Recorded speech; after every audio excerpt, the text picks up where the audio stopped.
Let go of people who always seek validation. There is a quiet weight that follows you when you carry people who constantly need to be seen. You feel it when their happiness depends on likes, compliments, and constant reassurance. You sense it in the way they look at you, not with presence, but with expectation. You notice it in conversations that are less about exchange and more about applause. And over time, that weight becomes unbearable, not because you're unkind, but because you're exhausted. We've all known someone like this. They chase approval the way a drowning man chases air. Every decision they make is filtered through the lens of, will they approve of me? Every word they speak is crafted to win favor, not to speak truth. They can't sit with their own silence. They can't love without performing. They can't be whole without validation. And if you're someone who values depth, who is building your life on clarity, presence, and emotional self-sufficiency, then these people slowly begin to drain you. Their constant need for validation becomes a silent thief, stealing your peace, your energy, and your ability to stay grounded in your own truth.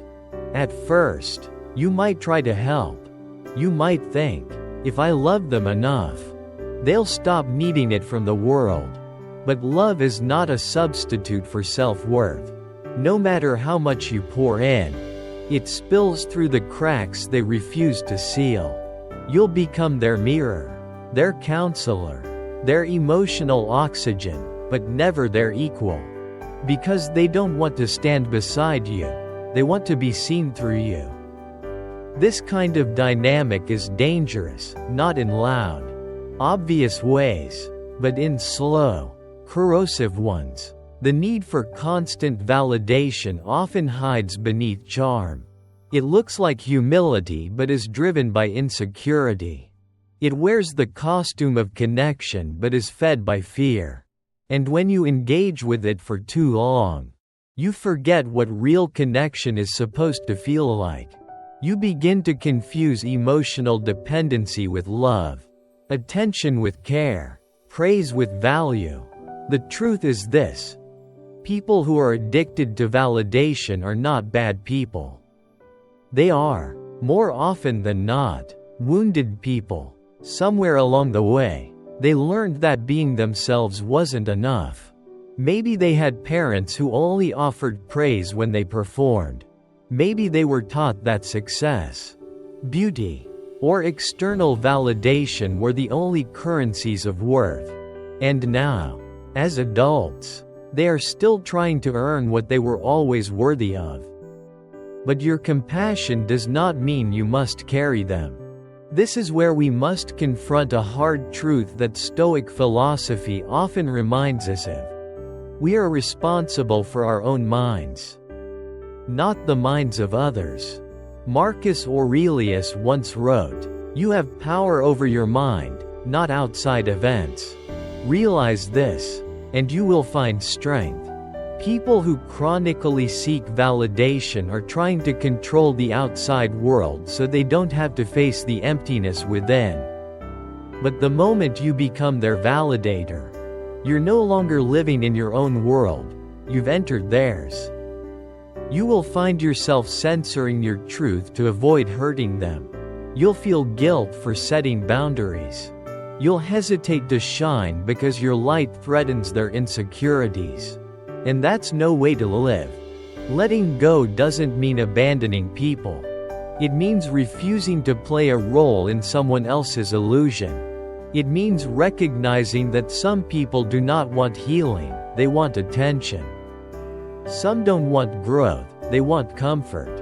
And you can't force someone to love themselves by loving them harder. That's not love, that's rescue. And rescue always comes with a cost. One of the hardest lessons in life is learning the difference between helping someone and enabling them. Between empathy and self-betrayal. Between support and self-sacrifice. You are allowed to walk away from people who refuse to meet you in emotional maturity.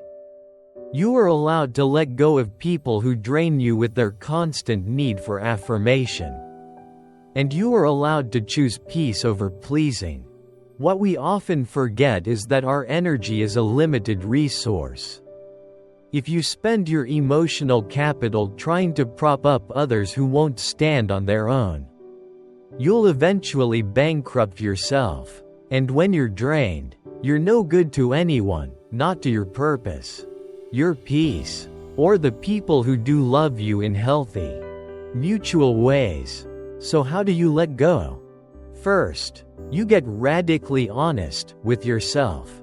You stop making excuses for why their behavior is okay. You stop romanticizing the idea that your love will fix them. You acknowledge the truth. They are not growing. And they do not want to. They are choosing comfort over change. And you, whether out of guilt, fear, or hope, have been holding the rope while they dangle, not to climb, but to be carried. Next, you grieve the fantasy. You grieve the version of them you wished was real. You grieve the connection you hoped to build, but couldn't, because one-sided intimacy is not intimacy at all. You let the illusion fall away so you can begin to see clearly again. And finally, you reclaim your space. You begin investing in relationships that nourish, not deplete. You make room for people who are secure in themselves, who don't need you to constantly reflect their worth back to them, because they've already done that inner work. These are the people who can hold your truth without fear, who won't shrink when you shine, who love from a place of wholeness, not lack. This isn't about perfection. We all have moments when we need reassurance. We all want to be seen, loved, and appreciated. That's human. The difference lies in how often we need it, and whether we demand it from others because we refuse to give it to ourselves. Healthy people don't make others responsible for their self-worth. They may accept support, but they don't require a spotlight to feel alive. They can sit in the dark without panicking. They can be misunderstood without collapsing. They can hear no without spiraling into self-doubt. And most importantly, they can love without needing to be the center of everything.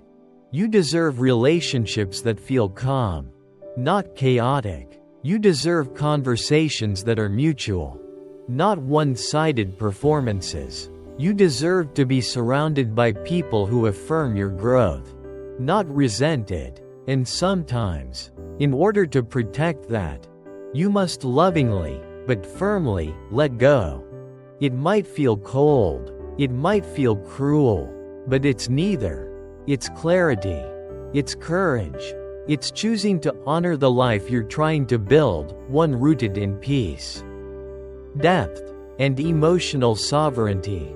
In a culture that thrives on external approval, choosing to walk away from validation seekers is an act of rebellion.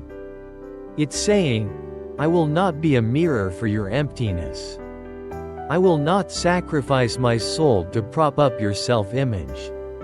I choose truth, not performance. I choose peace, not popularity. And that choice will cost you, but it will return to you something far more valuable, your inner freedom. Let them go, not with bitterness, but with grace, not with judgment, but with understanding. And in that release, you will rise, because letting go isn't loss. It's liberation.